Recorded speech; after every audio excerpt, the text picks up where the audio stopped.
وأشهد أن لا إله إلا الله وحده لا شريك له وأشهد أن محمدا عبده ورسوله أرسله بالهدى ودين الحق ليظهره على الدين كله ولو كره المشركون. اللهم صل على محمد وعلى آل محمد كما صليت على إبراهيم وعلى آل إبراهيم إنك حميد مجيد. اللهم بارك على محمد وعلى آل محمد كما باركت على إبراهيم وعلى آل إبراهيم إنك حميد مجيد. أما بعد فإن خير الحديث كتاب الله وخير الهدي هدي محمد صلى الله عليه وسلم وشر الأمور محدثاتها وكل محدثة بدعة وكل بدعة ضلالة وكل ضلالة في النار.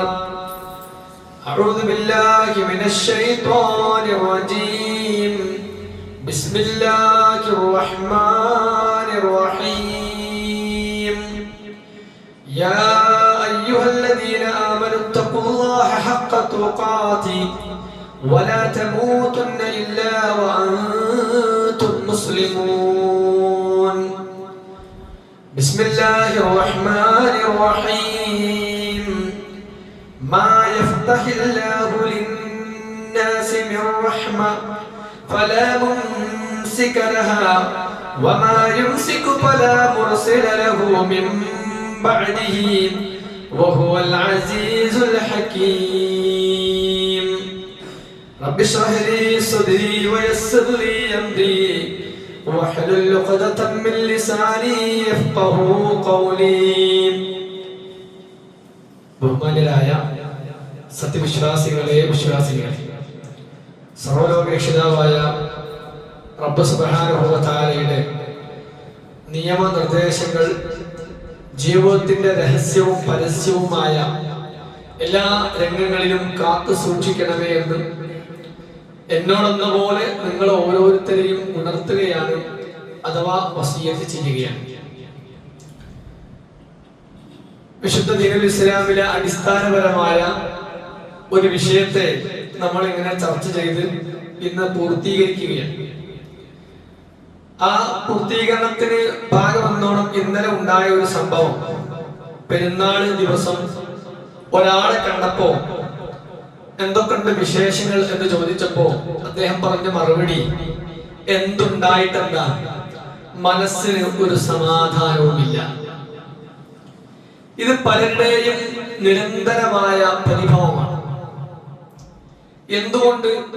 നമുക്കറിയാം, നമ്മുടെ ചുറ്റിലുമുള്ള ഓരോരുത്തരിലേക്കും ഇവിടെ ഇരിക്കുന്ന ഓരോരുത്തരും അവനവന്റെ ജീവിതത്തിലേക്ക് പലതും തട്ടിച്ചു നോക്കിയാൽ ഇങ്ങനെ ഒരു ഉത്തരം പലപ്പോഴായി നമ്മുടെ മനസ്സിൽ വന്നു പോകും. കാരണം അമ്പലച്ചുംബികളായ കൊട്ടാരങ്ങളിൽ താമസിക്കുന്നവരാണെങ്കിൽ പോലും താൻ എപ്പോഴും ആക്രമിക്കപ്പെട്ടേക്കാം, തന്റെ കൊട്ടാര സംവിധാനങ്ങൾ ബോംബുകളോ മിസൈലുകളോ ഉപയോഗിച്ച് തകർക്കപ്പെട്ടേക്കാം എന്ന സാഹചര്യമുണ്ടെങ്കിൽ അയാൾക്ക് പട്ടുമെത്തയിലാണ് അദ്ദേഹം കിടന്നുറങ്ങുന്നതെങ്കിൽ പോലും അദ്ദേഹത്തിന് സ്വസ്ഥത ലഭിക്കില്ല. ഒരു ഭയം മനുഷ്യനെ സംബന്ധിച്ചിടത്തോളം പേടിയുണ്ടാകും. സാമ്പത്തിക രംഗത്ത് പരാജയങ്ങളും ഭയാശങ്കകളും നേരിടുന്ന പലരും ആ ഒരു വലിയ പേടിയിലാണ്. എങ്ങനെ? ഇപ്പൊ പറഞ്ഞു, ഈ അടുത്തൊരാള് പറയാം, യുദ്ധം ഇങ്ങനെ നീണ്ടുപോയാൽ, ചെയ്യുന്ന ജോലി കമ്പനി പൂട്ടിപ്പോയാൽ, ഒന്നും നേടാത്ത അവസ്ഥയിൽ പ്രവാസ ജീവിതം കഴിച്ച് തിരിച്ചു പോരേണ്ടി വരുമല്ലോ എന്ന ഒരു ആവലാതി അദ്ദേഹത്തിനുമുണ്ട്. ഒരു പേടിയാണ്, ഇതിങ്ങനെ പോയാൽ എന്തായിത്തീരും. കുടുംബങ്ങളിലെ അസ്വാരസ്യങ്ങൾ ധാരാളം മനുഷ്യരുടെ മനസ്സിൽ മായാത്ത നൊമ്പരങ്ങളായി ഇന്ന് നിലനിൽക്കുന്നുണ്ട്.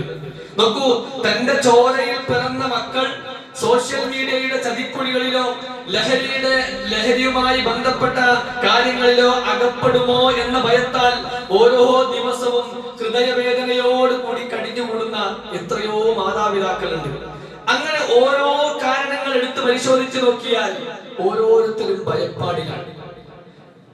ഒരിക്കലും തന്നെ ചതിക്കില്ല എന്ന് ഉറച്ചു വിശ്വസിക്കുന്ന ഇണ, ആ ഇണയുടെ വഴിവിട്ട ബന്ധങ്ങളെ പറ്റി ഒരു ദിവസം ഭർത്താവ് അറിയുമ്പോൾ ഉണ്ടാകുന്ന മാനസിക വിഷമം, ഭാര്യ ഭർത്താവിനെ അറിയുന്ന മാനസികമായ വിഷമം വല്ലാത്ത പേടിയാണ്. എങ്ങനെ സോഷ്യൽ മീഡിയയിലൂടെ എന്റെ സഹധർമ്മിണി അല്ലെങ്കിൽ എന്റെ പ്രിയതമൻ അവൻ എന്തെങ്കിലും സംഭവിച്ചു പോകുമോ എന്ന ആശങ്കയോടുകൂടി ജീവിക്കുന്ന ഒരുപാട് കുടുംബങ്ങളുണ്ട്.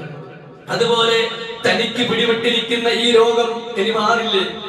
എത്ര ഹോസ്പിറ്റലുകളിലായി ഞാൻ കയറിയിറങ്ങുന്നു, എത്ര ഡോക്ടർ ഞാൻ മാറി മാറി കാണുന്നു, മരുന്നുകൾ പലതും ഞാൻ കഴിച്ചുകൊണ്ടേയിരുന്നു. എനിക്ക് ഇനി എന്താണ് ഒരു മാർഗമുള്ളത്? ഈ പരീക്ഷണത്തിന് ഒരു മോചനം ഉണ്ടാവില്ലേ? ഇങ്ങനെ എന്റെ രോഗാവസ്ഥയിൽ, എന്റെ ഈ കഷ്ടപ്പാടിൽ ഞാൻ മുന്നോട്ട് പോകേണ്ടി വരുമോ എന്നാലോചിച്ചുകൊണ്ട് ഉറക്കം നഷ്ടപ്പെട്ട എത്ര രോഗികളാണ് പ്രിയപ്പെട്ട സഹോദരങ്ങളെ നമുക്ക് ചുറ്റിലുമുള്ളത്. ഇത് ഞാൻ ഓരോ സംഭവങ്ങൾ ഇങ്ങനെ പറഞ്ഞത് ഓരോരുത്തർക്കും ഇതിലേതെങ്കിലും ഒന്നുണ്ടാവും. അതുപോലെ പെട്ടെന്ന് പിടിപെടുന്ന പരീക്ഷണങ്ങൾ, നമ്മൾ ഓർക്കാപ്പുറത്തുണ്ടാകുന്ന അപകടങ്ങൾ, അതുപോലെ നമ്മുടെ മനുഷ്യ മനസ്സുകളിൽ വലിയ പേടിപ്പെടുത്തൽ ഉണ്ടാക്കുന്ന ചിന്തകൾ, അങ്ങനെ പലതും നമുക്കുണ്ട്. ചില ആളുകൾ പറയുന്നുണ്ട്, ഞാൻ തന്റെ രാജ്യത്തിന്റെ ഭാവി ആലോചിച്ചിട്ട് എനിക്ക് ഉറക്കം വരുന്നില്ല. അതായത് നൂറ്റാണ്ടുകളായി തന്റെ പൂർവികരും പതിറ്റാണ്ടുകളായി തങ്ങളും ജീവിച്ചിരിക്കുന്ന ഈ മണ്ണിൽ തന്റെ പൗരത്വം ചോദ്യം ചെയ്യപ്പെടുമോ, വർഗീയ ഫാസിസ്റ്റുകളുടെ ഭരണകൂട ഭീകരതയ്ക്ക് താനും കുടുംബവും ഇരയായിത്തീരുമോ എന്ന ഭീതിയോടെ കഴിഞ്ഞുകൂടുന്ന മറ്റു ചില ആളുകൾ. പ്രിയപ്പെട്ടവരെ, എല്ലാവരുടെ മനസ്സിലും ഈ ചോദ്യമുണ്ട്, എന്തുണ്ടായിട്ടെന്താ? വല്ലാത്തൊരു പേടിയല്ലേ, വല്ലാത്തൊരു വിഷമല്ലേ? പ്രിയപ്പെട്ട സഹോദരങ്ങളെ, ഇതിനൊരു പരിഹാരം മാത്രമേ ലോകത്തുള്ളൂ. ഒറ്റ പരിഹാരമുള്ളൂ. വിശുദ്ധ ഖുർആൻ ഈ ഒരു പ്രയാസത്തിന് കൃത്യമായ ഉത്തരം പറയുന്നുണ്ട്. എന്താണത്? അതാ നമ്മൾ ഇതുവരെ ചർച്ച ചെയ്തു വന്നത്. ഏകനായ പടച്ചതമ്പുരാനെ അറിഞ്ഞ് അവനെ ഇഷ്ടപ്പെട്ട് ഉൾക്കൊണ്ട ഒരു വ്യക്തിക്ക് ഒരു ജീവിതത്തിൽ ഈ വരുന്നതൊന്നും അവനെ സംബന്ധിച്ചിടത്തോളം പേടിപ്പെടുത്തുന്നതല്ല. ഞാൻ പറഞ്ഞ വാക്ക് ശ്രദ്ധിക്കണേ. അള്ളാഹുവിനെ അറിഞ്ഞ് മനസ്സിലാക്കി ഇഷ്ടപ്പെട്ട ഒരു മുഅ്മിനിന്, പ്രിയപ്പെട്ട സഹോദരങ്ങളെ, അദ്ദേഹത്തിനെ സംബന്ധിച്ചിടത്തോളം ഇതൊരു ഭയപ്പാടല്ല. കാരണം അദ്ദേഹം അറിഞ്ഞ റബ്ബ്, അദ്ദേഹം വിശ്വസിച്ചത് എങ്ങനെയാ? അറിഞ്ഞിട്ടാണ്. അറിഞ്ഞ് വിശ്വസിച്ച ഒരാൾക്ക് ഭയപ്പെടേണ്ട ഒരാവശ്യവുമില്ല. അതുകൊണ്ടാണ് തൗഹീദ് ഉൾക്കൊണ്ട ഒരു മനുഷ്യന് ജീവിതത്തിലുടനീളം നിർഭയത്വം ലഭിക്കുമെന്ന് ഇബ്രാഹിം നബി അലൈഹിസ്സലാത്തു വസ്സലാമയുടെ ജീവിതം നമ്മോട് ഇതുവരെ സംസാരിച്ചു വന്നത്. ഏറ്റവും വലിയ പ്രതിസന്ധി എന്താണ് മനുഷ്യന്? തൗഹീദ് ഉൾക്കൊണ്ട ഒരു മനുഷ്യൻ നോക്കി ആലോചിച്ച് നോക്കി, ബാക്കി മറ്റുള്ള സകല മനുഷ്യരും, സഹോദരിമാരെ നമ്മൾ ആലോചിക്കാം, തൗഹീദ് ഉൾക്കൊണ്ട ഒരു മനുഷ്യന് മറ്റുള്ള മനുഷ്യരെ പോലെയല്ല. മറ്റുള്ള മനുഷ്യര് അവന്റെ ജീവിതത്തിലെ ഏറ്റവും വലിയ പ്രതിസന്ധി എന്താ? മരണമാണ്. എന്നാൽ തൗഹീദ് ഉൾക്കൊണ്ട ഒരു മനുഷ്യന് മരണത്തത്ര പേടിയില്ല. കാരണം അവൻ അറിയാം, അവൻ അറിഞ്ഞുൾക്കൊണ്ട രക്ഷിതാവിന്റെ പാഠങ്ങളെ ജീവിതത്തിലേക്ക് അടർത്തിയെടുത്തവനാണ്, അവൻ ഉൾക്കൊണ്ടവനാണ്. അവന്റെ ഏറ്റവും വലിയ പ്രതിസന്ധി മരണമായിട്ട് പോലും ആ മരണത്തെ നേരിടാനുള്ള കൃത്യമായ ഉൾക്കാമ്പുള്ള തൗഹീദുള്ള മനുഷ്യൻ അവന് ഇഹലോകത്ത് പരലോകത്തും ജീവിക്കുന്ന സന്ദർഭത്തിൽ അവൻ സ്വസ്ഥതയോടും സമാധാനത്തോടു കൂടിയും അവന് ജീവിക്കാനും കഴിയും, സ്വർഗത്തിലേക്ക് പ്രവേശിക്കാനും കഴിയും. അതുകൊണ്ടാ കത്തിജ്വലിക്കുന്ന അഗ്നികൾക്ക് മുമ്പിൽ ഇബ്രാഹിം നബി അലൈഹിസ്സലാത്തു വസ്സലാമിന് പേടിയുണ്ടായില്ല. സമുദ്രം നിറഞ്ഞു നിൽക്കുന്ന സമുദ്രത്തിന്റെ മുമ്പിൽ അകപ്പെട്ടപ്പോ മൂസാ നബി അലൈഹിസ്സലാത്തു വസ്സലാമക്ക് ധൈര്യം മാത്രമാണ് പകർന്നു നൽകിയത്. തന്നെ കൊല്ലാൻ വാളോങ്ങി നിൽക്കുന്ന മഹാനായ റസൂലുള്ളാഹി സ്വല്ലല്ലാഹു അലൈഹി വസല്ലമ തന്റെ മുമ്പിൽ നിൽക്കുന്ന യഹൂദന്റെ മുമ്പിൽ യഹൂദൻ വാളെടുത്തുകൊണ്ട് പ്രവാചകരെ നിങ്ങളെ ഞാൻ ഇപ്പോൾ കൊല്ലുമെന്ന് പറഞ്ഞപ്പോ ഞാൻ കൊല്ലാൻ ശ്രമിക്കുമ്പോ ആരാണ് നിങ്ങളെ തടുക്കാനുള്ളത്? ഒരു കുട്ടിയും നിങ്ങളുടെ കൂടെയില്ല. ആര് നിങ്ങളെ രക്ഷപ്പെടുത്തുമെന്ന് പറഞ്ഞപ്പോ ഒരു ഭയപ്പെടാതെ ഒരു നിലക്കുള്ള ആശങ്കകളുമില്ലാതെ അല്ലാഹുവിന്റെ റസൂൽ പറഞ്ഞ ഒരു മറുപടിയുണ്ട് സഹോദരിമാരെ സഹോദരങ്ങളെ. എന്താണത്? എന്റെ റബ്ബനെ കാക്കണം. ഇത് തൗഹീദ് ഉൾക്കൊണ്ട അവനിൽ വിശ്വസിച്ച ആളുകൾക്ക് മാത്രമേ കഴിയൂ. ആ വിശ്വാസം എന്നത് നാവ് കൊണ്ടുണ്ടായിട്ട് കാര്യമില്ല. അതൊരുറപ്പാകണം. അതൊരുറപ്പാകണം. എന്ത്? സുമയ്യ റളിയല്ലാഹു അൻഹയുടെ മർമ്മസ്ഥാനങ്ങളിലേക്ക് ആണികുത്തി ഇറക്കുമ്പോ സുമയ്യ വിശ്വസിച്ചത് റബ്ബിലാണ്. ആ റബ്ബ് ഉറപ്പാണ്. അതുകൊണ്ട് സുമയ്യക്ക് ആ വേദന അത്ര വലിയ പ്രയാസമായില്ല. ആദ്യത്തെ ഇസ്ലാമിലെ വനിത ഷഹീദായ ആ വനിത ആ ഉറപ്പാണ്. അല്ലാഹുക്കും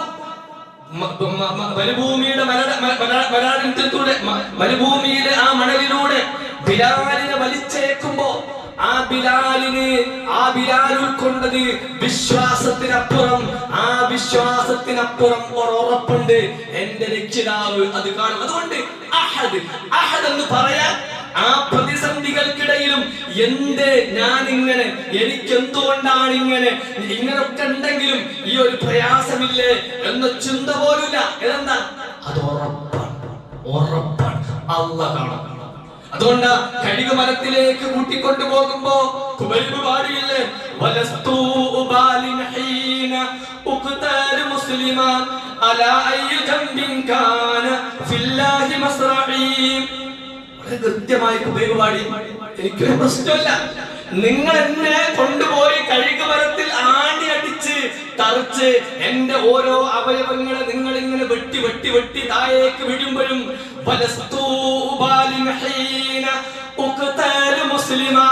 മുസ്ലിമായി മരിക്കുക എന്നത് ഈ ഖുബൈബിനെ സംബന്ധിച്ചിടത്തോളം ഒരു പ്രശ്നമേ അല്ല. ആ ഖുബൈബിന്റെ ഓരോ അവയവങ്ങളും വീഴുന്നത് ലില്ലാഹി മസ്റഈ, തമ്പുരാന്റെ മാർഗ്ഗത്തിലാണ്. ഉറപ്പാണ്. ആ വിശ്വാസം എന്നത് അത് ഉറപ്പാണ്. അതാ വിശുദ്ധ ഖുർആൻ പറഞ്ഞു, മാ യഫ്തഹില്ലാഹു ലിന്നാസി ബിർറഹ്മതി ഫലാ മുംസിക ലഹാ വമാ യുംസികു ഫലാ മുർസില ലഹു മിൻ ബഅദിഹി വഹുവൽ അസീസുൽ ഹകീം. മാ യഫ്തഹില്ലാഹു ലിന്നാസി, മനുഷ്യന് അല്ലാഹു സുബ്ഹാനഹു വ തആല മനുഷ്യർക്ക് വല്ല കാരുണ്യവും റഹ്മതിഹി, അവന്റെ കാരുണ്യത്തിൽ നിന്ന് തുറന്നു കൊടുക്കുന്ന പക്ഷം അത് ഫലാ മുംസിക ലഹാ, അത് പിടിച്ചു വെക്കാൻ ഒരാൾക്കും സാധ്യമല്ല. അതൊരു ഉറപ്പാണ്. വിശ്വാസികളെ അല്ലാഹു പറയാ, മാ യഫ്തഹില്ലാഹു ലിന്നാസി ബിർറഹ്മ, പടച്ചതമ്പുരാന്റെ അടുക്കൽ നിന്നുള്ള കാരുണ്യം പടച്ചതമ്പുരാനെങ്ങാനും ഒരാൾക്ക് തുറന്നു കൊടുത്താൽ ഫലാ മുംസിക ലഹാ, അത് പിടിച്ചു വെക്കാൻ കഴിയില്ല. വമാ യുംസികു, ഇനി അല്ലാഹു എങ്ങാനും പിടിച്ചു വെച്ചിട്ടുണ്ടെങ്കിലോ ഫലാ മുർസില ലഹു മിൻ ബഅദിഹി, ഒരാൾക്കും അതിനുശേഷം കൊടുക്കാൻ കഴിയില്ല. വഹുവൽ അസീസുൽ ഹകീം, അവനാണ് യഥാർത്ഥ പ്രതാപിയും യുക്തിചിന്തയുള്ള അല്ലാഹുവാണ്, എല്ലാം അറിയുന്നവൻ എന്ന് അല്ലാഹു സുബ്ഹാനഹു വ തആല പഠിപ്പിക്കുമ്പോൾ അതൊരു അതുകൊണ്ട് വിശ്വാസി നമസ്കാരം കഴിഞ്ഞ ഉടനെ ഈ തൗഹീദ് ഉൾക്കൊണ്ട നമ്മൾ ഇത്രയും ദിവസം പറഞ്ഞു വന്ന ആ തൗഹീദിന്റെ യഥാർത്ഥ വശങ്ങളെ മനസ്സിലാക്കിയ മനുഷ്യൻ അവൻ നമസ്കാര ശേഷം അവനിൽ നിന്ന് പ്രാർത്ഥിക്കും. അവൻ സങ്കടമില്ല. ജീവിതത്തിൽ മലയോളം സങ്കടമുള്ള മനുഷ്യൻ അവൻ വിശ്വാസിയാണ്, പക്ഷെ ഉള്ളിൽ പ്രയാസമുണ്ട്. പക്ഷേ അവന്റെ സമാധാനം, ഞാൻ ഉറച്ചു വിശ്വസിക്കുന്ന ഒരു റബ്ബുണ്ട്. അല്ലാഹുമ്മ ലാ മാനിഅ ലിമാ അഅതൈത വലാ മുഅതിയ ലിമാ മനഅത വലാ യൻഫഉ ദൽ ജദ്ദി മിൻകൽ ജദ്ദ്. ഈ ഹലോക ജീവിതത്തിൽ പരീക്ഷണങ്ങൾ ഉണ്ടാകും. ആ പരീക്ഷണങ്ങള്, ആ മനസ്സിന്റെ വ്യതകള്, ആകുലതകള്, പ്രയാസങ്ങള്, പ്രശ്നങ്ങള് അവൻ ഇറക്കി വെക്കുക. എവിടെ അവൻ ഇങ്ങനെ പറഞ്ഞ് പായാരം പറഞ്ഞെടുക്കില്ല. റബ്ബ് വിചാരിച്ച പരീക്ഷണമാണ് എന്ന് ആ വിശ്വാസം അദ്ദേഹത്തെ സംബന്ധിച്ചിടത്തോളം ഏറ്റവും വലിയ ആശങ്കപ്പെടുത്താതെ അദ്ദേഹത്തിന് ഏറ്റവും കൂടുതൽ തൃപ്തിയും സമാധാനവും ഉണ്ടാക്കിയെടുക്കാൻ കഴിയും. പക്ഷെ അതുകൊണ്ടാണ് അള്ളാഹുവിനെ മാത്രം അള്ളാഹുവിലേക്ക് നിങ്ങളുടെ സകല വിഷമങ്ങളും പ്രാർത്ഥനകളും അർത്ഥനകളും നിങ്ങളുടെ പ്രയാസങ്ങളും ആ റബ്ബിന് സമർപ്പിച്ചോളൂ. അതല്ലാത്ത മറ്റൊന്നിലേക്ക് നിങ്ങൾ പോകുമ്പോ നിങ്ങളുടെ മനസ്സാണ് അസ്വസ്ഥമാക്കുക. റബ്ബിനെ സംബന്ധിച്ചിടത്തോളം എന്താ നിങ്ങളെന്ന് തൊലാക്കല്ല.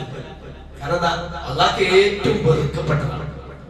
ഞാനിവിടെ നിന്റെ പ്രാർത്ഥന കേൾക്കാനിരിക്കാൻ ഞാൻ നിനക്ക് എന്താണ് ആവശ്യം ആ ആവശ്യം നിന്നേക്കാൾ കൂടുതൽ എനിക്കറിയാം. നിനക്ക് ആവശ്യമുള്ള സമയത്ത് തരാതിരിക്കണം. ചിലപ്പോ നീ ധൃതിപ്പെടും, തരൂല. ചെറിയ കുട്ടി ധൃതിപ്പെടുമ്പോ രക്ഷിതാവ് കൊടുക്കൂല, സ്നേഹം കൊണ്ട. ഇങ്ങനെ സ്നേഹിക്കുന്ന ഒരു റബ്ബ് കാത്തു നിൽക്കുമ്പോ ആ റബ്ബിന് കൊടുക്കാതെ അത് മറ്റുള്ള ആളുകൾക്ക് കൊടുത്താൽ ആ റബ്ബിനുണ്ടാകുന്ന കോപമാണ് പറഞ്ഞത്. അങ്ങനത്തെ ശിർക്ക് വരുമ്പോ ആ അല്ലാഹു സുബ്ഹാനഹു വ തആല അവനെ ഒഴിവാക്കില്ല. അവനെന്താ കിട്ടുക? അങ്ങനത്തെ ആളുകൾക്ക് മനസ്സിനകത്ത് അസ്വസ്ഥതകൾ കൂടി വരും. കാരണം ഏതൊരാളെ ഇഷ്ടപ്പെടുത്താൻ ഏതെങ്കിലും ഒരു മഖബറ അല്ല ഏതെങ്കിലും ഒരു ഖബർ അതിലുള്ള ശൈഖിനെ ഇഷ്ടപ്പെടുത്താൻ തൃപ്തിപ്പെടുത്താൻ അതിനു വേണ്ടി കൊടുക്കുമ്പോ അയാളുടെ മനസ്സിൽ വരുന്ന മറ്റേ ശൈഖിന് കോപമുണ്ടാവോ? പേടിയായില്ലേ?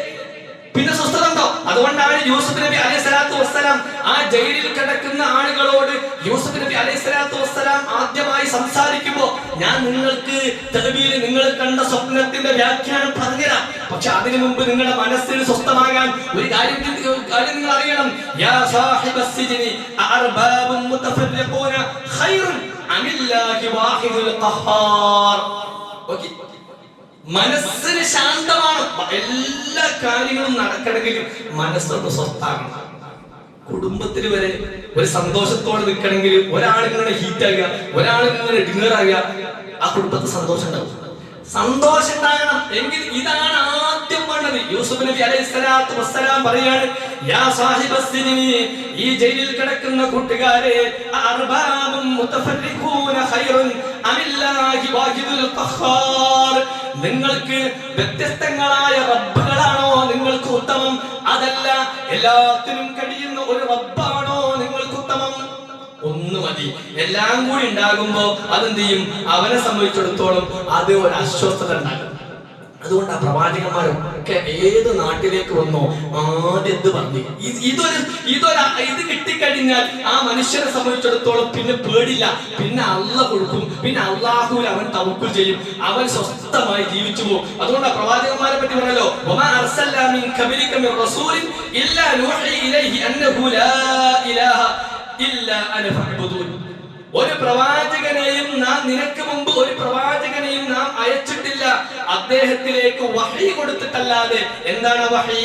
അന്നഹു ലാ ഇലാഹ ഇല്ലാ അന ഫഅ്ബുദൂൻ. ഞാനല്ലാതെ ഒരു ഇലാഹില്ല. ഫഅ്ബുദൂൻ, നീ എന്നെ ആരാധിക്കണം. നിന്റെ ഇബാദത്തുകൾ, നിന്റെ സകലമായ പ്രാർത്ഥനകൾ ഉൾക്കൊള്ളുന്ന ഏതേത് ഇബാദത്തുകളുണ്ടോ അതൊക്കെ പടച്ച തമ്പുരാനിലേക്ക് നീ മടക്കിക്കോ. അത് നാവ് കൊണ്ട് പറയൽ മാത്രമല്ല, അത് ഉറച്ചു വിശ്വസിച്ച് ആ റബ്ബനെ സഹായിക്കുമെന്ന ധൈര്യത്തോടുകൂടി പറയാൻ ഒരു വ്യക്തിക്ക് കഴിയണം. അതുകൊണ്ടാണ് പ്രവാചകൻ സല്ലല്ലാഹു അലൈഹി വസല്ലമ ചെറുപ്രായത്തിൽ തന്നെ തന്റെ കൂടെയുള്ള മക്കളെ പോലും പഠിപ്പിച്ച ഈ വിഷയമാണ്. ഇബ്നു അബ്ബാസ് ചെറിയ കുട്ടിയാണ്. നബിയുടെ കൂടെ സഞ്ചരിക്കുകയും നബിയുടെ ഒട്ടകത്തിന്റെ പുറത്തൊക്കെ കയറാണ്. ഇബ്നു അബ്ബാസിനെ നബി സല്ലല്ലാഹു അലൈഹി വസല്ലമ തന്നെ പ്രാർത്ഥിച്ചതാണ്, നല്ല ദീനിൽ നല്ല വിജ്ഞാനം ഉണ്ടാകട്ടെ എന്ന്. അദ്ദേഹമാണ് പിന്നെ മുഫസ്സിറായി മാറിയത്. ആ ഇബ്നു അബ്ബാസിനെ ചെറിയ കുട്ടിയാകുമ്പോ അല്ലാഹുവിന്റെ റസൂൽ പഠിപ്പിച്ചു നോക്കി, യാ ഗുലാം ഇന്നി ഉഅല്ലിമുക കലിമാത്ത്. മോനെ, ഞാൻ കുറച്ച് കാര്യങ്ങൾ കുട്ടിക്ക് പഠിപ്പിച്ചതാ. എന്താ ഒന്ന്? കുട്ടി ഇത് പഠിച്ചാൽ അല്ലാഹുവിനെ നീ സൂക്ഷിക്കുക, എന്നാ അല്ലാഹു നിന്നെ സൂക്ഷിക്കും. നീ അല്ലാഹുവിനെ സൂക്ഷിച്ചു കഴിഞ്ഞാൽ നിനക്ക് മുമ്പിൽ റബ്ബിനെ നിനക്ക് കാണാം.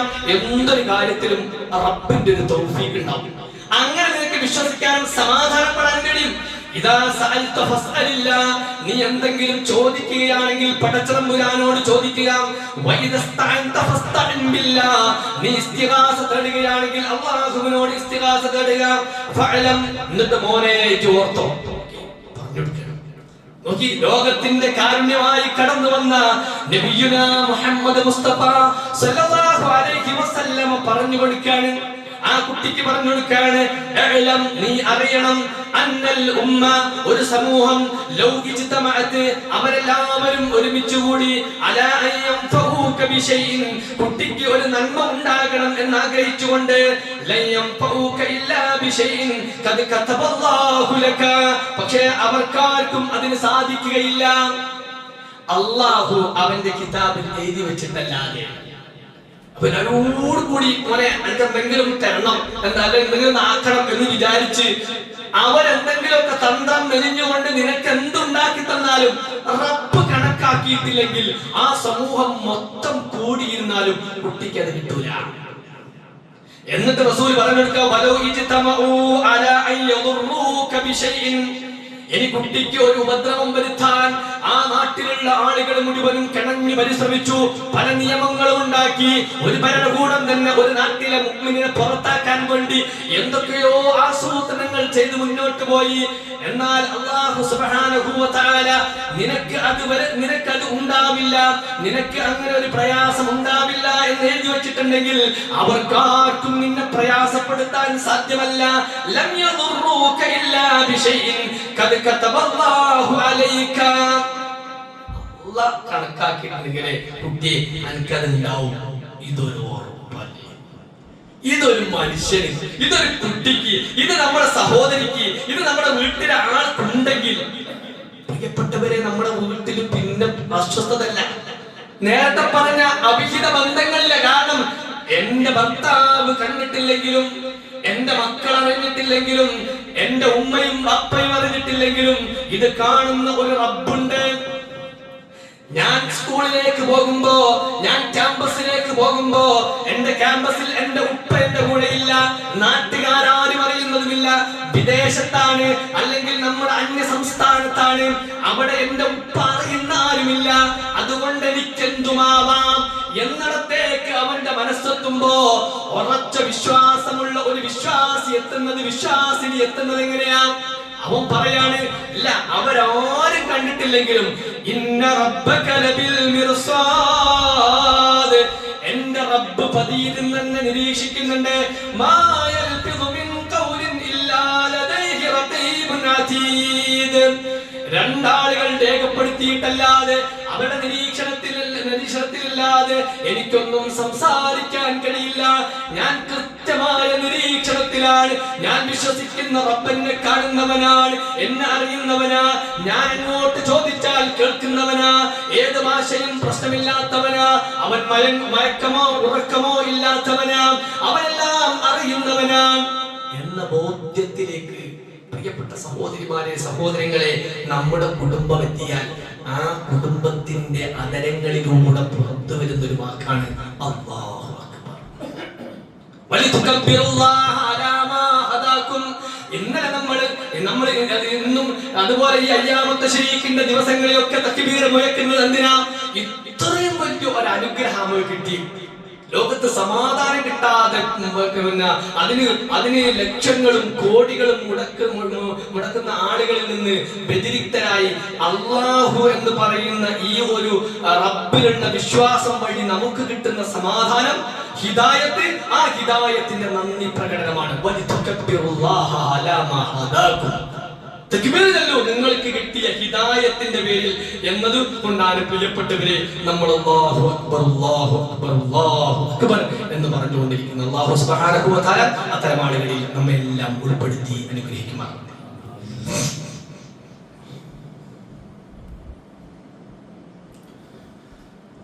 അൽഹംദുലില്ലാഹ് വസ്സലാത്തു വസ്സലാമു അലാ അഷ്റഫിൽ മുർസലീൻ വഅലാ ആലിഹി വസഹ്ബിഹി അജ്മഈൻ. അമ്മാ ബഅദ്.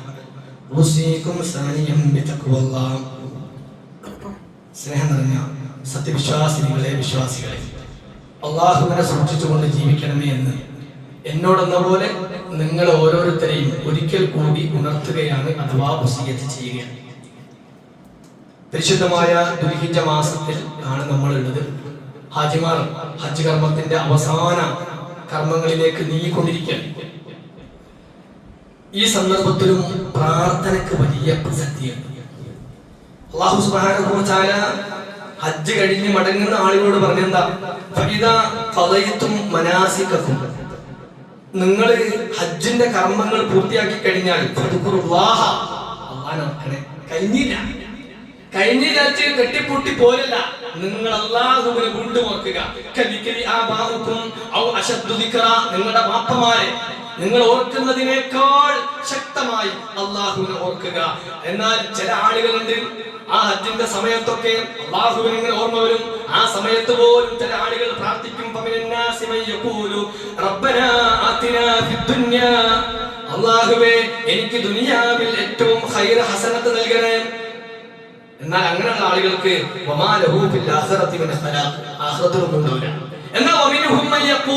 എന്നാൽ അവരിൽ ചില ആളുകൾ പ്രാർത്ഥിക്കും, റബ്ബനാ ആതിനാ ഫിദ്ദുനിയാ ഹസന വഫിൽ ആഖിറതി ഹസന വഖിനാ അദാബന്നാർ. അല്ലാഹുവേ ദുനിയാവിലും ആഖിറത്തിലും അതിനേക്കാൾ അപ്പുറത്ത് അവസാനം ആ നരകത്തിന്റെ മുകളിലൂടെ പോകുമ്പോ തെന്നി സ്വർഗത്തിലേക്ക് അങ്ങ് എത്തിക്കാൻ പഠിച്ചോനെ എന്നെ സഹായിക്കണേ റബ്ബേ എന്ന് ആ മനുഷ്യൻ പ്രാർത്ഥിച്ചുകൊണ്ടിരിക്കുന്നു. പ്രിയപ്പെട്ടവരെയും ഈ ദിവസങ്ങളിൽ അത്രയും പ്രാർത്ഥിക്കാൻ വേണ്ടി, റബ്ബിനെ ഓർക്കാൻ വേണ്ടി, ധാരാളമായി തക്ബീർ മുഴക്കാൻ വേണ്ടി. നമ്മൾ ഇന്നലെ പെരുന്നാൾ കഴിഞ്ഞോട് കൂടി ചില ആൾക്കാർ കഴിഞ്ഞ് അതോടുകൂടി പെരുന്നാളിന്റെ എല്ലാ ഇതും അതിന് വീണ്ടും നമ്മള് നമ്മുടേതായ വഴിക്ക് പോകണം. ഒരു വാഹനത്തിൽ കയറുമ്പോ ഇല്ല, വീട്ടിലേക്ക് കയറുമ്പോ പ്രാർത്ഥിക്കില്ല, ഇറങ്ങുമ്പോ പ്രാർത്ഥിക്കില്ല. മുൻഗാമികളായ സഹാബിവര്യന്മാർ അവര് ഈ അയ്യാമുൽ തശ്രീഖിന്റെ ദിവസങ്ങളിൽ ദുആ കൂടുതലായി വർദ്ധിപ്പിച്ചു. പെരുന്നാളിന്റെ ദിവസങ്ങളിൽ അല്ലാഹുവിന്റെ റസൂൽ പറഞ്ഞു, നിങ്ങൾ ഭക്ഷണങ്ങളും പാനീയങ്ങളും കഴിച്ചോളൂ, പക്ഷേ അല്ലാഹുവിനെ നിങ്ങൾ എന്ത് ചെയ്യണം, ധാരാളമായി ഓർക്കണം. വസ്ത്രം ധരിച്ചോളി, പക്ഷേ അല്ലാഹുവിനെ മറന്നുകൊണ്ടുള്ള ഒരു ആഘോഷമല്ല. അത് നിഅമത്തുകൾക്കുള്ള നന്ദി പ്രകടനമാണ്. ഒരു കവി പറഞ്ഞില്ലേ, ഇദാ കുൻത ഫീ നിഅമത്തിൻ ഫർആഹാ ഫഇന്നൽ മആസി തസീലുൻ നഅം വദാബിം അലൈഹാ ബിശ്ശുക്രിൽ ഇലാഹി ഫശ്കുറിൽ ഇലാഹു യുസീലുൻ നഖം. നിനക്ക് വല്ല അനുഗ്രഹം ഉണ്ടായാൽ നീ എന്ത് ചെയ്യണം, അതിന് നീ സൂക്ഷിക്കണം. കാരണം നീ അതിനെ സൂക്ഷിച്ചിട്ടില്ല എങ്കിൽ എന്ത് ചെയ്യും, നിന്റെ പാപങ്ങൾ നിമിത്തം നിന്റെ നിഅമത്തുകൾ നീങ്ങിപ്പോകും. തസീലുൻ നിഅം. ഇങ്ങനെ ആശ്വാസം, സ്വസ്ഥത. പലപ്പോഴും നമ്മൾ മറ്റുള്ള പലരും അനുഭവിക്കാത്ത കാര്യങ്ങൾ നമ്മൾ നമ്മുടെ നാട്ടിൽ അല്ലാഹുവിന്റെ തൗഫീഖ് കൊണ്ട് നമ്മൾ അനുഭവിക്കുന്നുണ്ട്. സഹോദരിമാരെ, സഹോദരങ്ങളെ, നമ്മുടെ വീട്ടിലേക്ക് നമ്മൾ പോയി നോക്കൂ. ഓരോ വീട്ടില് രോഗം കൊണ്ട് പ്രയാസപ്പെടാം, അല്ലെങ്കിൽ സാമ്പത്തികമായ പ്രയാസം, അല്ലെങ്കിൽ നാട്ടിൽ നിൽക്കുമ്പോ നാടിൻ്റെതായ പ്രയാസം, അങ്ങനെ തുടങ്ങിയ ജീവിതത്തിൽ സകല പ്രതിസന്ധികൾ അനുഭവിക്കുമ്പോ അല്ലാഹുവിന്റെ നിഅമത്തുകൾ ധാരാളമായി പെയ്തിറങ്ങുന്ന വീടുകളാണ് നമ്മുടെ വീട്. നമ്മുടെ മക്കളിലേക്ക് നോക്കുമ്പോ സന്തോഷമാണ്, നമ്മുടെ ഭാര്യമാരിലേക്ക് നോക്കുമ്പോൾ നമുക്ക് സന്തോഷമാണ്, നമ്മുടെ കൂട്ടുകുടുംബാംഗങ്ങളിലേക്ക് നോക്കുമ്പോൾ സന്തോഷമാണ്, നമ്മുടെ നാട്ടിലേക്ക് ഇറങ്ങുമ്പോൾ സന്തോഷമാണ്. ഇദാ കുൻത ഫീ നിഅമത്തിൻ, ആ നിഅമത്തിൽ നീ ആയിരിക്കുമ്പോ നീ അല്ലാഹുവിനെ സൂക്ഷിച്ചാളാ. ഫഇൻ മആസി, ഇനി അതല്ല അല്ലാഹുവിനെ മറന്നുകൊണ്ട് ആസിയായി ധിക്കാരിയായി ജീവിക്കുമ്പോ തസീലുൻ നിഅം, ആ നിഅമത്ത് പോയി പോകും. അതുകൊണ്ട് നീ അല്ലാഹുവിനോട് നന്ദി പറഞ്ഞു കൊടുക്കുക. വദാബിം അലൈഹാ ബിശ്ശുക്ർ, ശുക്ർ നിരന്തരമായി നീ നടത്തിക്കൊണ്ടിരിക്കുക. ബിശ്ശുക്രില്ല, അല്ലാഹുവിനോട് ശുക്ർ രേഖപ്പെടുത്തുക. ഫശ്കുറുൽ ഇലാഹു, ആ അല്ലാഹുവിനോടുള്ള നന്ദി കാരണം യുസീലുൻ നഖം, ഒരുപക്ഷേ നിനക്ക് വരുന്ന ആപത്തുകൾ വരെ ഇല്ലാതായി പോകും. അതുകൊണ്ട് പ്രിയപ്പെട്ട സഹോദരങ്ങളെ, ഇനിയുള്ള ദിവസങ്ങളിൽ 11, 12, 13 ദിവസങ്ങളിൽ അല്ലാഹു സുബ്ഹാനഹു വ തആല പറഞ്ഞില്ലേ, വദ്കുറുല്ലാഹ ഫീ അയ്യാമിൻ മഅദൂദാത്ത്, എണ്ണപ്പെട്ട ദിവസങ്ങളിൽ നിങ്ങൾ അല്ലാഹുവിനെ ഓർക്കണം എന്ന് പറഞ്ഞ ആ ഖുർആനിക വചനം പ്രവാചകന്മാരും സഹാബത്തും ഉൾക്കൊണ്ടുകൊണ്ട് മദീനത്തിൽ അവർ ജീവിക്കുന്ന സന്ദർഭത്തിൽ അവര് നമസ്കാരങ്ങൾക്ക് ശേഷം അതുപോലെ വീടുകളിൽ, അങ്ങാടികളിൽ എല്ലാ സ്ഥലത്തും തക്ബീറുകൾ ചൊല്ലിയതായി നമുക്ക് കാണാൻ കഴിയും. പ്രവാചകൻ പറഞ്ഞു, ഈ ആയത്തിനെ വിശദീകരിച്ചുകൊണ്ട് അല്ലാഹുവിന്റെ റസൂൽ പറയാണ്, ഇത് തിന്നാനും കുടിക്കാനും ഒക്കെ ഉള്ള ദിവസങ്ങളാണ്. അല്ലാഹുവിനെ ഓർക്കാൻ കൂടിയുള്ള ദിവസമാണ് എന്ന് പ്രവാചകൻ സല്ലല്ലാഹു അലൈഹി വസല്ലം ഉണർത്തിയിട്ടുണ്ട്. ആ കാര്യം പ്രത്യേകം ശ്രദ്ധിക്കുക. മറ്റൊന്ന്, നമ്മുടെ വിദ്യാലയങ്ങളും മദ്രസകളും ഒക്കെ തുറക്കണം. നമ്മുടെ വിദ്യാർത്ഥികൾക്ക് പഠനവുമായി ബന്ധപ്പെട്ട കാര്യങ്ങളിലേക്കുള്ള ശ്രദ്ധ കൂടുതൽ വരുന്ന സമയമാണ്. അതുകൊണ്ട് ആ മദ്രസ പഠനം, അതുപോലെ നമ്മുടെ സ്കൂളിൽ അല്ലെ കോളേജിൽ എവിടെയാണോ അവിടേക്കുള്ള പഠനത്തിൽ രക്ഷിതാക്കളുടെ ശ്രദ്ധ, അതുമായി ബന്ധപ്പെട്ട കാര്യങ്ങൾ ഇൻഷാ അല്ലാഹ് അടുത്ത ഖുത്ബയിൽ നമുക്ക് വിശദമായി പറയാം. പക്ഷെ നമ്മള് തന്റെ കുട്ടി ആരുടെ കൂടെയാണ്, തന്റെ കുട്ടി ഏത് ക്യാമ്പസിലാണ്, അവൻ എന്താണ് എന്നിൽ നിന്ന്, എന്റെ കുടുംബത്തിൽ നിന്ന്, അല്ലെ ഞാൻ ഉൾക്കൊള്ളുന്ന നാട്ടിൽ നിന്ന് അവനെ ഞാൻ പഠിപ്പിച്ചു വിട്ടത്, ഇത് ഓരോ രക്ഷിതാക്കളുടെയും അമാനത്താണ്. ആരെങ്കിലും എവിടെങ്കിലും ഏൽപ്പിച്ചു പോണ ഏർപ്പാടല്ല. നിനക്ക് തന്ന അമാനത്ത്, നിന്റെ കുട്ടി എന്ന് പറഞ്ഞത് അള്ളാഹുവിന്റെ കുട്ടിയാണ്, അള്ളാഹു തന്നതാണ്, തിരിച്ചു ചോദിക്കുന്ന അമാനത്താണ്. ആ അമാനത്തിനെ കൃത്യമായി ഏൽപ്പിച്ച ഡ്യൂട്ടി തന്നപ്പോ, ആ അമാനത്ത് തന്നപ്പോ എന്റെ കയ്യിൽ കുറച്ച് ഡ്യൂട്ടി തന്നെ, അത് കൊടുത്തിട്ടുണ്ടോ അല്ലേ എന്ന് ഓരോ രക്ഷിതാക്കളും നെഞ്ചത്ത് കൈവച്ചുകൊണ്ട് ചോദിക്കുകയും അതിനനുസരിച്ചുള്ള ക്യാമ്പസുകളിൽ, സ്കൂളുകളിൽ, മദ്രസകളിൽ പറഞ്ഞയക്കാൻ നമ്മൾ പരിശ്രമിക്കുകയും ചെയ്യുക. നാഥൻ നമുക്ക് തൗഫീഖ് നൽകി അനുഗ്രഹിക്കുമാറാവട്ടെ. വന്നുപോയ എല്ലാ ചെറുതും വലുതുമായ തെറ്റുകുറ്റങ്ങൾ അള്ളാഹു വിട്ടുകൊടുത്ത് മാപ്പാക്കി അനുഗ്രഹിക്കുമാറാവട്ടെ. കൂടുതൽ അള്ളാഹുവിനെ ഓർക്കുന്ന യഥാർത്ഥ മുത്തഖീങ്ങളിൽ, മുഹ്സിനീങ്ങളിൽ അള്ളാഹു നമ്മെ എല്ലാം ഉൾപ്പെടുത്തി അനുഗ്രഹിക്കുമാറാവട്ടെ. ഒരുപാട് സഹോദരിമാർ, സഹോദരങ്ങൾ പ്രാർത്ഥിക്കണമെന്ന് പറഞ്ഞു. പെരുന്നാളിന് പോലും ഒന്ന് പള്ളിയിലേക്കോ ഈദ്ഗാഹിലേക്കോ പോകാൻ കഴിയാത്ത ആദ്യത്തെ പെരുന്നാളാണെന്ന് പറഞ്ഞു ഒരു രക്ഷിതാവ് വിളിക്കൽ. അള്ളാഹുവേ, ഒരുപാട് രക്ഷിതാക്കൾ പള്ളിയിലേക്ക് പോകാൻ കഴിയാതെ, ഈദ്ഗാഹിലേക്ക് പോകാൻ കഴിയാതെ നിന്റെ പരീക്ഷണങ്ങൾക്ക് വിധേയരായവരുണ്ട്. അല്ലാഹുവേ, നീയാണ് എല്ലാം മാറ്റുന്നവൻ. റഹ്മാനായ നാഥ, റഹീമായ നാഥ, ഗഫൂറായ നാഥ, അവർക്ക് ഖൈറേതാണെന്ന് നിനക്കറിയാം. അവർക്ക് ഖൈറായ ഏറ്റവും നല്ലതിലേക്ക് നീ മാറ്റി അനുഗ്രഹിക്കണേ റഹ്മാനെ. അല്ലാഹുവേ, ഞങ്ങളുടെ മാതാപിതാക്കളില്ലാത്ത ആദ്യത്തെ പെരുന്നാളാവും. ചില ആളുകൾക്ക് അങ്ങനെയാണ്, അവരുടെ ജീവിതത്തിലെ വാപ്പയും മുമ്പയും ഇല്ലാത്ത ആദ്യത്തെ പെരുന്നാൾ. പാപ്പുള്ള കാലത്തും ഉള്ള കാലത്തുള്ള പെരുന്നാള് എല്ലാത്ത ഓർമ്മകളാണ്. അല്ലാഹുവേ, ഞങ്ങളുടെ മരിച്ചുപോയ മാതാപിതാക്കൾ, അവർക്ക് നീ മഗ്ഫിറത്തും മർഹമത്തും നൽകി നീ അനുഗ്രഹിക്കണം റഹ്മാനെ. അല്ലാഹുവേ, ഒരുപാട് രോഗം കൊണ്ട് പ്രയാസപ്പെടുന്ന സഹോദരങ്ങൾ, ഇവിടെ ഒരു സഹോദരൻ 40 വയസ്സ് വരെ ആയിട്ടുള്ളൂ, ചെറുപ്പക്കാരൻ, ക്യാൻസർ എന്ന് പറയുന്ന വലിയ രോഗത്തിന് വിധേയനായി നിൽക്കുകയാണ്. പ്രാർത്ഥിക്കണമെന്ന് പറഞ്ഞു. അല്ലാഹുവേ, അങ്ങനെ മാരകമായ രോഗങ്ങളെ കൊണ്ട് പ്രയാസപ്പെടുന്ന, പ്രാർത്ഥിക്കണമെന്ന് നമ്മോട് പറഞ്ഞവരും അല്ലാത്തവരുമായ ആളുകൾ, അല്ലാഹുവേ, അവർക്കെല്ലാം നീ ശിഫയെ പ്രദാനം ചെയ്യണേ റഹ്മാനെ.